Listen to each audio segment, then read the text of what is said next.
We can be Wiccan. I used to live next to a hill where Wiccans would meet. I never saw them myself, but I would have liked to.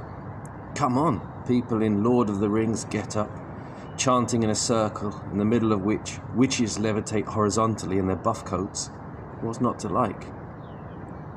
Whenever I hiked over that hill, which I did millions of times, or came across standing stones on my wider wanderings, I'd spare a thought not only for the pre-Christian, but also the post-Christian pagans, whom I've always admired because they keep the ancient tradition alive. But do they? In his book, Pagan Britain, Ronald Hutton asserts that there's no way of knowing anything for certain about the ancient religious beliefs of any of the people of the prehistoric British Isles. Though the Paleolithic gave us cave paintings, the Neolithic burial grounds, henges and stone circles, the exact beliefs of rituals of any of these peoples is anyone's guess. He denies any connection between neo-paganism, Druidism or whatever, and old. Wicca, which got going in the New Forest in the 1950s, is the fastest growing religion in England. And if it's not directly connected to ancient paganism, can be called, and is so, by Hutton principally, the only religion England has given the world. Hutton is no fringe maverick.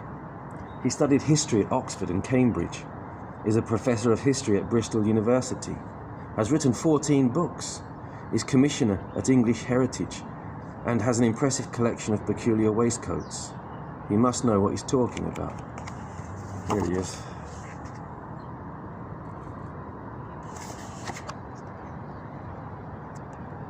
Tomato seed on the book. While contemporary Druids may be quick to contest his no-connection position, a quick internet search corroborates him. Thank the gods for Google, the settler of all arguments.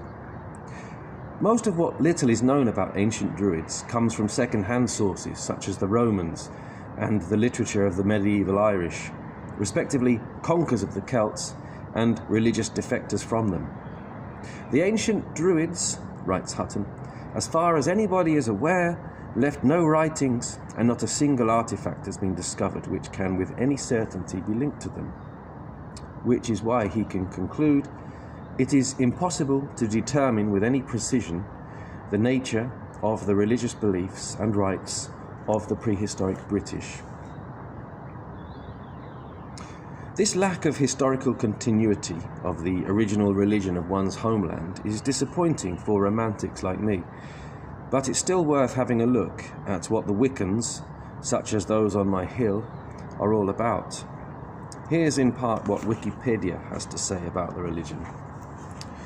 Wicca, also termed pagan witchcraft, is a modern pagan religion. Scholars of religion categorize it as both a new religious movement and as part of the occultist stream of Western esotericism.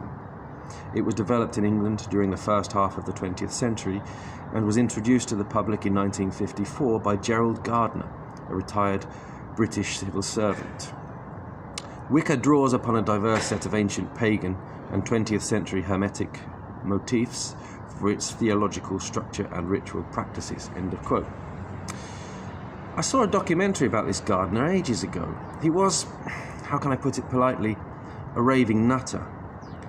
There he was in a sleepy, and still necessarily very churchy, village, wild-haired and wilder-eyed, hosting garden parties where all guests were frankly starkers. Imagine the curtain twitching at witching hour. It reminds me of that scene in The Wicker Man, in which Edward Woodward's staid investigator Sergeant Howie is all in a righteous fluster at the sight of nubile girls prancing and leapfrogging around naked in the mansion grounds of Lord Summerisle, Christopher Lee. Summerisle, what's wrong? It's just a fertility dance. Howie, it's not natural. It's not Christian. Summerisle, ah yes, Christ, born of a virgin who was impregnated by a ghost. I'm sure I haven't remembered the dialogue verbatim, but that's the gist. It's good entertainment, but also how nicely it underlines some of the rampant hypocrisy in Christianity. I'm with Summerisle on this one. What's wrong with natural things like nudity and fertility anyway? Watch Britt Ekland's dance scene in the film and tell me if there's anything offensive about it. And if you've ever been to a German sauna, you'll know that if you dare to wear so much as a stitch, you're not even allowed in. Oddly, in Finland, the home of the sauna, you get kicked out for the reverse. At least one does at the Helsinki Hilton. But there's good reason not to be wearing clothes in a baths. It's too bloody hot for starters. And nobody's staring at anything, and it's all perfectly natural. The word on the Strasse is, you signal you're enjoying it too much and you're heading straight for the Ausgang. This is a stiff mandate for someone for whom seeing someone buck naked was still somewhat of a novelty when I was at a spa in the Black Forest, and I found myself alone in the shower, where I was approached by a young woman, not entirely dissimilar in appearance to Britt Ekland, who asked me to scrub her back, before chatting to me in accented English as she shampooed her abundant hair. I had never before had to think so intensely about George Graham and his Arsenal team. As I believe all Wiccans do, Gardner referred to himself as a witch. I wanted to know more about these enigmatic people, for whom I've always had a vague fascination, ever since Stevie Nicks introduced Rhiannon with the words, "This is a song about an old Welsh witch."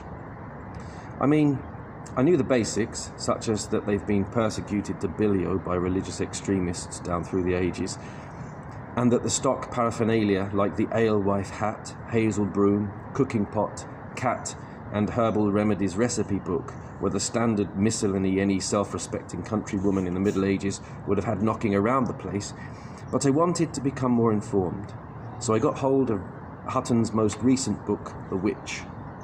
Someday soon I'll tell you about it, warts and all.